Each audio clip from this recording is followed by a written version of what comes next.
नमस्कार, मैं हूं अजय प्रकाश और आप देख रहे हैं जनज्वार। इस वक्त मैं देवबंद में खड़ा हूं और इसी जगह पर देश के गृह राज्य मंत्री अमित शाह आने वाले हैं। ये वो सड़क है जिसके अगली चौराहे पर अमित शाह दिन के 2 बजे के आसपास दिखाई देंगे।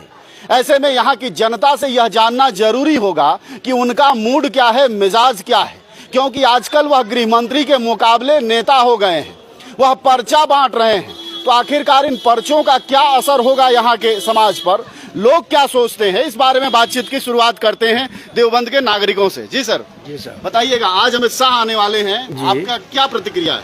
बस हमारी प्रतिक्रिया तो यह है जी कि वो देखो केंद्र के मंत्री हैं, हमारे मंत्री हैं, गृह मंत्री हैं। हाँ।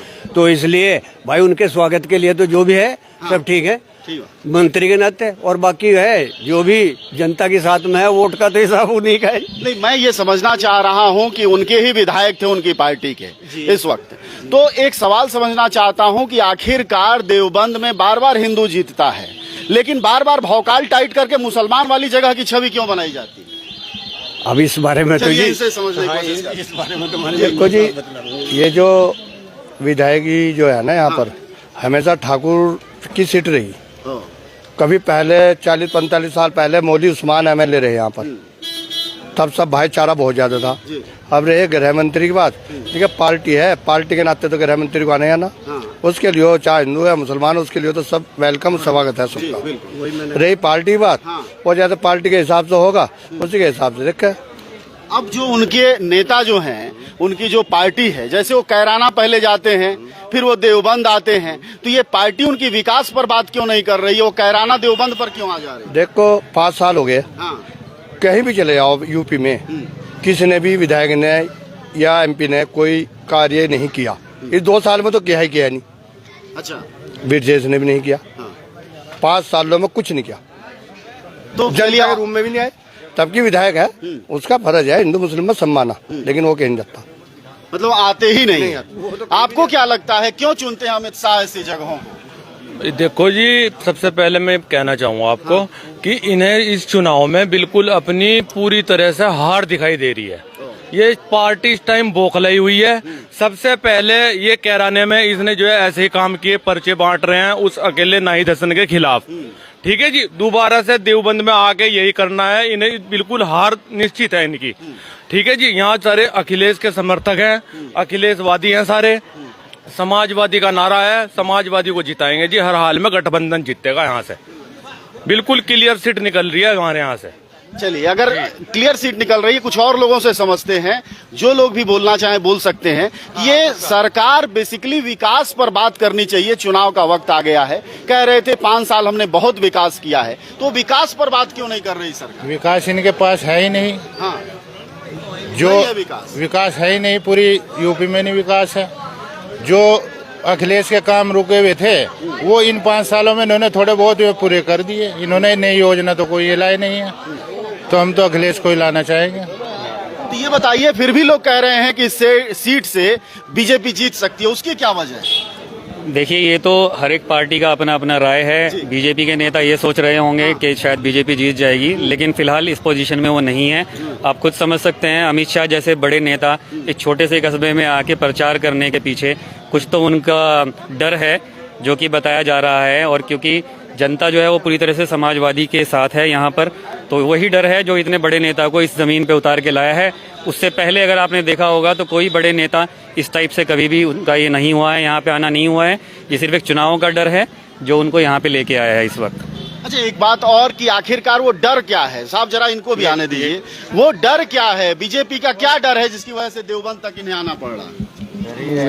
जी, बीजेपी का डर ये है कि जो पहले गवर्नमेंट जो आई थी वो आई थी विकास के मुद्दे पे। पूरी तरह से ये दिखाया गया था कि बीजेपी आएगी और विकास करेगी, जो कि विकास कहीं पे नजर नहीं आया है बिल्कुल भी। यही एक मुद्दा है, यही एक डर है जो उन्हें यहाँ पे लेके आया है। हो सकता है आने वाले टाइम में थोड़ी और ऐसी हवा बनाई जाए जो विकास के मुद्दों से हटाकर दूसरे धार्मिक मुद्दों पे चुनाव को ले जाया जाएगा। शायद यही इनका प्लान है। नहीं तो इस समय फिर भी अगर आप देखेंगे इस जैसे एरिया में यहाँ पर समाजवादी के लिए ही ज्यादातर लोगों के दिल में ये है कि उनको ही वोट दिया जाएगा। और लोगों से मैं बात करूंगा, उससे पहले मैं बता दूं कि मैं इस वक्त देवबंद में हूं और आज दोपहर 2 बजे यहां अमित शाह आने वाले हैं। देश के गृह मंत्री हैं, सुरक्षा चाक चौबंद है, भाजपा समर्थक और दूसरे उनके समर्थक जुट गए हैं। उस बीच मेरी उसी रोड पर बातचीत हो रही है जिसको बाजार की सड़क कहते हैं, सुभाष चौराहे की। उस सड़क पर मैं हूं और लोगों से बातें कर रहा हूं। आइए, एक सज्जन खड़े हैं, इनसे भी पूछते हैं आपकी क्या राय है भाजपा के विकास को लेकर। हमारे 5 साल में कोई विकास नहीं हुआ है जी, बिल्कुल भी। देखिए, कोई विकास कैसे नहीं होता, सड़कें बनी है, सब कुछ कहाँ बनी है? कोई ऐसी, कोई उनसे बताओ, कौन सी सड़क बता दीजिए, कहाँ बनी है सड़क, बताइए आप। इतनी पब्लिक खड़ी है, कोई सड़क बताइए कहीं।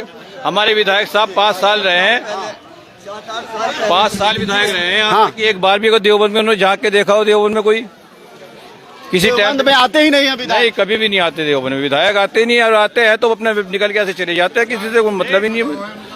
किसी से जनसंपर्क नहीं करते, किसी से बातचीत नहीं करते, किसी से कोई समस्या नहीं पूछते, कोई बातचीत नहीं करते। भाई किसी को समस्या है, कोई हल है, उसका हल निकालना है, कुछ करना है, कुछ नहीं। इस टाइम उसको बीजेपी को अपनी हार दिखाई दे रही है इस टाइम यहाँ देवबंद। मतलब आप लोगों के हिसाब से भाजपा हारती हुई दिखाई दे रही है इस सीट पर? बिल्कुल, इस सीट पे नहीं, पूरी यूपी में। यूपी में पूरे? नहीं, उसकी वजह क्या है? ये जो कह रहे हैं भाई साहब, इस पर कह रहे हैं कल को ये हिंदू मुसलमान पर बांट सकते हैं, अभी समय है चुनाव में, फिर क्या होगा? देखिए, अगर ऐसा कुछ होता है तो फिर तो देखिए उसमें कुछ भी पहले से प्रिडिक्ट नहीं किया जा सकता कि क्या माहौल बनेगा।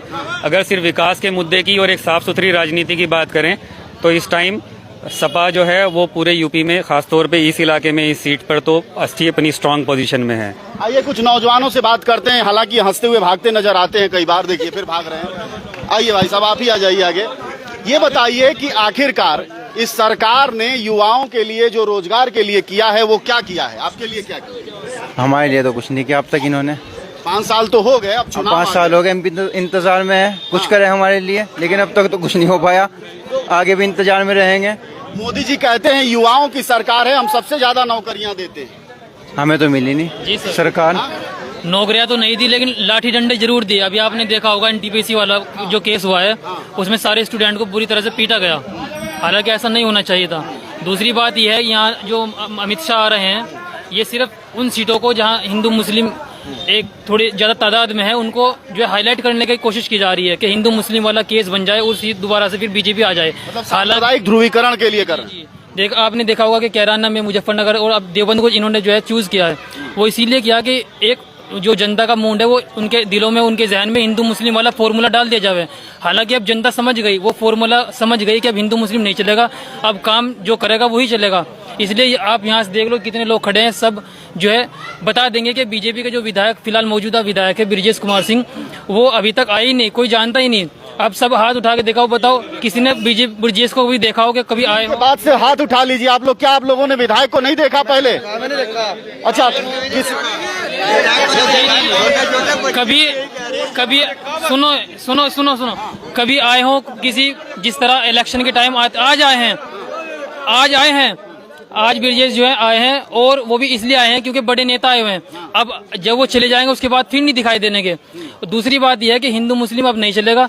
अब जनता ने मन बना लिया कि एक तरफा जो है अखिलेश जी को लाया जाएगा, जो विकास के मुद्दों पर काम करते, जिन्होंने काम करके दिखाया भी है, काम करके जिन्होंने दिखाया है। इसलिए योगी आदित्यनाथ कहते हैं, एक दिन इंटरव्यू में देख रहा था उनका, कह रहे थे कि अमेरिका से अच्छी हमारे यहाँ स्वास्थ्य की सुविधा है, हमने पढ़ाइयाँ पढ़ाई हैं, हमने कोरोना में महान काम किए हैं, ये सब तो बोलते हैं। नहीं, देखो देश के हालात तो आप सब देख रहे हो कि देश की जो उत्पत्ति है और जो देश की जो तरक्की है वो शिक्षा पर आधारित होती है। आप देख रहे हो कि शिक्षा का जो सारा स्रोत सब बंद करा हुआ है, लेकिन आज भी ठेके खुले हुए हैं। हालांकि यहाँ पर ज्यादातर जो है स्टूडेंट खड़े हुए हैं, मैं खुद एक स्टूडेंट और मुझे सबसे ज्यादा जो है शिक्षा की जरूरत है।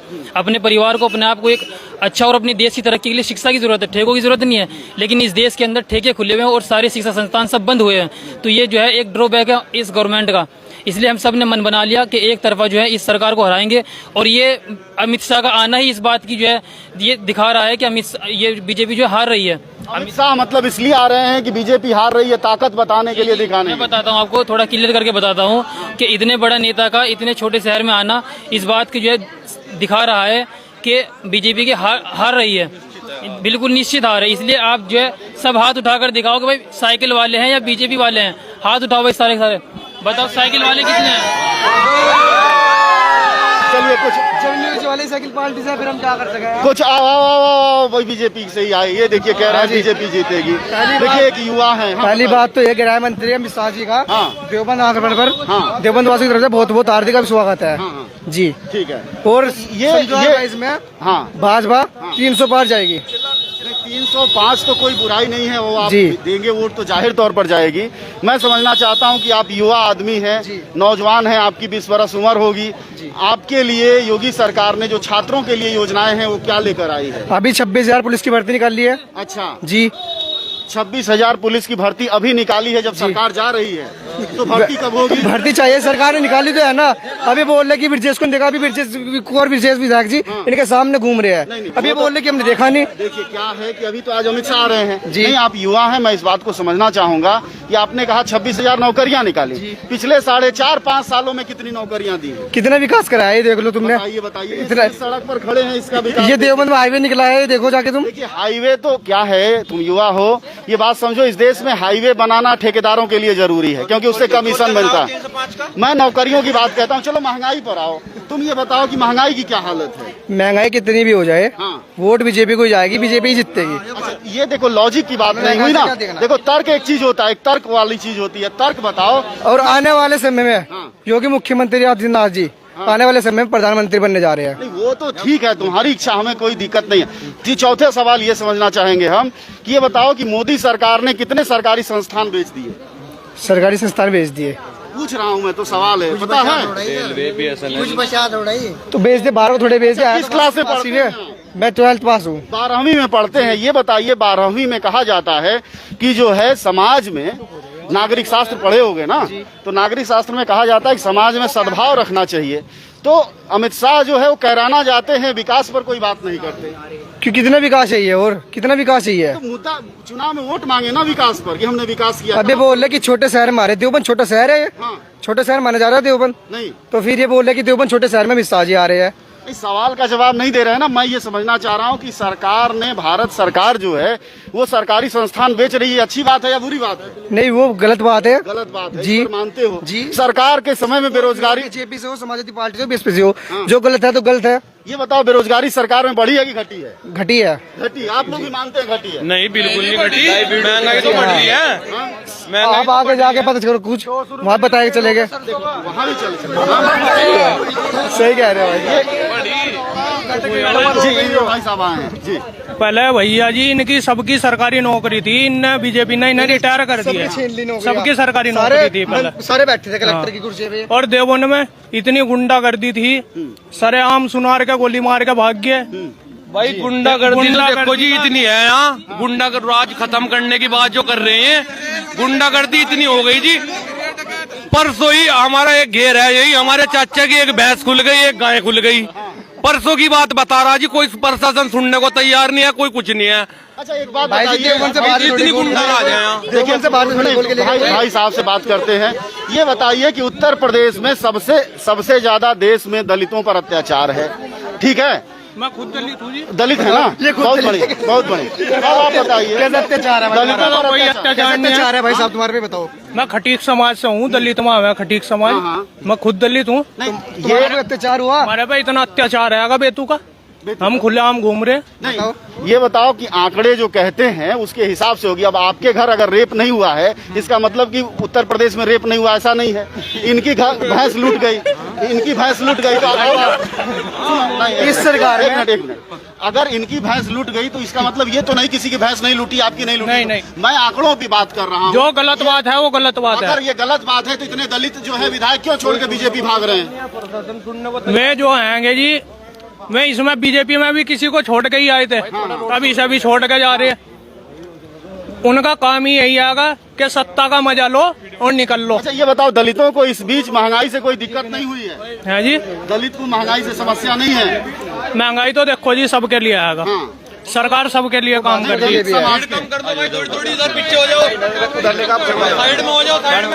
आप ही देख लो, इस बार 5 साल चलिए इस बार फिर से एक बार बातचीत की शुरुआत करते हैं। मैं एक बार परिचय दे दूं, थोड़ा सा पीछे हटिएगा सर, कोरोना है, सरकार बंद कर देगी बात करने से। जरूरी ये है कि ये समझा जाए कि इस वक्त मैं देवबंद में हूं और आपसे जैसा कि बताया था लगातार बातचीत कर रहे हैं। हमने बीजेपी समर्थकों से भी बात की, समाजवादी पार्टी के समर्थकों से बात की, लेकिन सवाल ये है कि वाजिब जवाब भी होना चाहिए, तर्क भी होना चाहिए। रोजगार के सवाल पर युवा चुप हो जाता है, लेकिन वो कहता है कि आएगा तो योगी ही। सवाल ये है कि ये मन क्यों बनता है? अगर सरकार जो काम नहीं करती है उसके पक्ष में क्यों मन बनता है? आइए कुछ और लोगों से समझने की कोशिश करते हैं। हाँ भाई साहब, यहाँ जो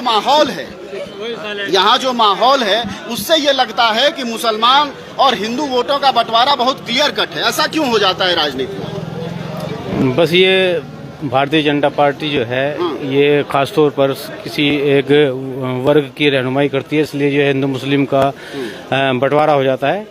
और इसी प्रकार जो है उत्तर प्रदेश के अंदर जो है 403 विधानसभा हैं, किसी मुस्लिम प्रत्याशी को यहाँ पे टिकट नहीं दिया जाता।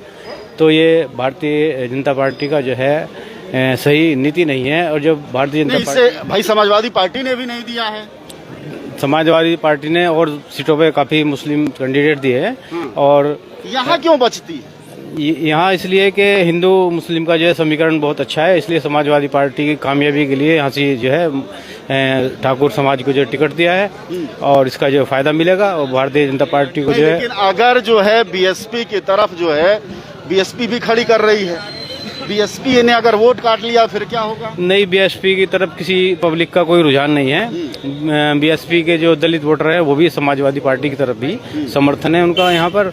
और बहुत ही जल्द इसका रिजल्ट जो है समाजवादी पार्टी के पक्ष में आएगा। अच्छा, आपको लगता है कि समाजवादी पार्टी ने जैसे यहाँ 7 में से केवल 2 सीटों पर मुस्लिम कैंडिडेट दिए, मुजफ्फरनगर में वो भी नहीं दिए, या कोई सही चीज है?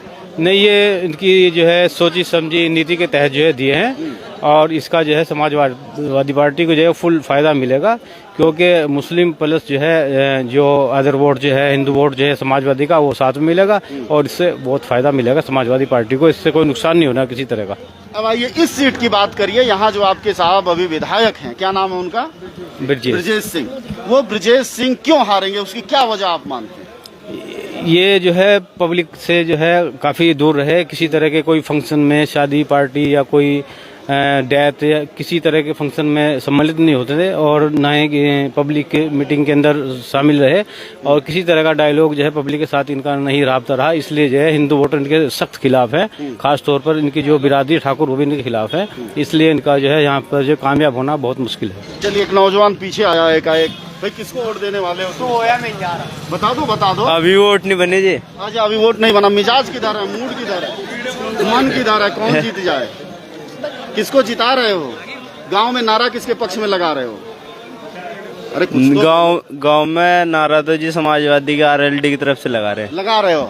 माहौल है आरएलडी समाजवादी का? हाँ जी, इंशाल्लाह। तो ये बताओ कि आखिरकार क्या वजह है कि जो है वो समाजवादी पसंद बन रही है, बसपा नहीं पसंद बन रही? जी देखिए, 3 साल हो गए हैं, कोई भर्ती नहीं है ये आर्मी की। और इसकी अखिलेश यादव की सरकार में आर्मी की भर्ती ज्यादातर देखी गई है और इसी वजह से बस। आर्मी की भर्ती तो केंद्र निकालती है, क्या मोदी जी नहीं निकाल रहे हैं भर्ती? नहीं। अच्छा, चलिए और बातचीत करेंगे अगले किसी चौराहे और गांव पर। इस वक्त हम देवबंद में थे और देवबंद से वापस लौटते हुए किसी गांव में चलते हैं, शामली के, मुजफ्फरनगर के, सहारनपुर के। मिजाज टटोलेंगे पश्चिमी उत्तर प्रदेश का कि क्या मजबूरी है कि चाणक्य, बीजेपी के चाणक्य को लगातार पश्चिम में बने रहना पड़ रहा है। याद होगा कि एक समय में लगातार 15 दिन प्रधानमंत्री मोदी पूरब में बने रहे, पूर्वी उत्तर प्रदेश के हिस्से में बने रहे। अब जब चुनाव आयोग ने चुनाव की घोषणा कर दी है, तब अमित शाह लगातार पश्चिम में दौरे कर रहे हैं। ऐसे में सवाल ये है कि कहीं ऐसा तो नहीं है, कहीं ऐसा तो नहीं है कि वो जो है कोई ऐसा माहौल बनना है जिसकी की जरूरत है, क्योंकि लगातार जो है सूचनाएं यह आ रही थी कि छोटे जो नेता थे पार्टियों के, उनके गांव में खदेड़ा हो रहा था, गांव में लोग नाराज थे। तो हो सकता है एक बड़ा संदेश देने के लिए प्रधानमंत्री के जो मुख्य सहयोगी हैं गृह मंत्री वो आए हों। हालांकि आपने सुना कि स्थिति क्या है, लोगों का मिजाज क्या है। ऐसे हम पश्चिम का मिजाज जानने की कोशिश करेंगे। हालांकि लगातार ध्रुवीकरण की बातें आ रही हैं, साथ में ये भी आ रही है कि सीट बंटवारा में होने वाली गड़बड़ियां भी जीत और हार के खेल को बदल सकती हैं। उसको अगले किसी विधानसभा में समझेंगे। आप सबका शुक्रिया, धन्यवाद। न गोदी मीडिया, न विरोधी मीडिया, न इसकी मीडिया, न उसकी मीडिया। हम हैं जनता की मीडिया जनज्वार। जनज्वार की हर खबर को जन जन तक पहुंचाने के लिए फेसबुक पेज को फॉलो करें, शेयर करें।